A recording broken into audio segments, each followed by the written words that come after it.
माता लक्ष्मी के साथ विष्णु जी की पूजा क्यों नहीं होती? दोस्तों, विष्णु जी ने माँ लक्ष्मी से कहा कि भले ही संसार आपकी कृपा पाने को व्याकुल रहता हो, पर देवी आप अभी तक अपूर्ण हैं, क्योंकि जब तक कोई स्त्री माँ नहीं बनती तब तक वह पूर्णता प्राप्त नहीं करती है। यह जानकर माँ लक्ष्मी को बेहद दुख हुआ। दरअसल माता पार्वती ने ही सभी देवताओं को निसंतान रहने का श्राप दिया था। जब माता लक्ष्मी ने पार्वती जी को अपनी पीड़ा बताई और उनसे उनके 2 पुत्रों में से गणेश जी को उन्हें गोद देने को कहा, तब माता लक्ष्मी का दुख दूर करने के लिए पार्वती माता ने अपने पुत्र गणेश को उन्हें गोद दे दिया। तभी से गणेश जी माता लक्ष्मी के दत्तक पुत्र माने जाते हैं। पर लक्ष्मी माँ तो चंचला है, इसलिए पार्वती जी अपने पुत्र गणेश के लक्ष्मी के साथ जाने की बात पर चिंतित हो गयी। उन्होंने शर्त रखी कि वह जहाँ भी जाएंगी उनके साथ हमेशा गणेश जी रहेंगे। गणेश जी को अपने पुत्र के रूप में प्राप्त करके माता लक्ष्मी अति प्रसन्न हुई और इसी प्रसन्नता में उन्होंने गणेश जी को यह वरदान दे दिया कि आज से मेरे साथ तुम्हारी भी पूजा की जाएगी। इसलिए सदैव लक्ष्मी जी के साथ उनके दत्तक पुत्र गणेश जी की पूजा सबसे पहले की जाती है। एक बुढ़िया माई तुलसी जी को सींचती और कहती,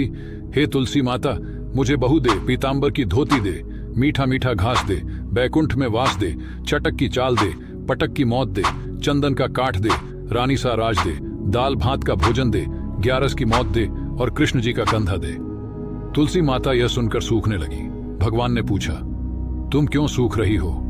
तुलसी माता ने कहा, एक बुढ़िया रोज यही मांगती है, मैं सब कुछ दे सकती हूँ, पर कृष्ण का कंधा कहाँ से लाऊंगी? भगवान बोले, जब वह मरेगी मैं कंधा दूंगा। जब बुढ़िया माई मर गई तो सब लोग ने अर्थी उठाने की कोशिश की, लेकिन वह नहीं उठी। तब भगवान 12 साल के बालक का रूप धारण कर आए। बालक ने कान में कहा, बुढ़िया माई, मन की निकाल ले, पीताम्बर की धोती ले, मीठा मीठा घास ले, बैकुंठ का वास ले, चटक की चाल ले, पटक की मौत ले और कृष्ण का कंधा ले। यह सुनकर बुढ़िया माई हल्की हो गई। भगवान ने कंधा दिया और बुढ़िया माई को मुक्ति मिल गई।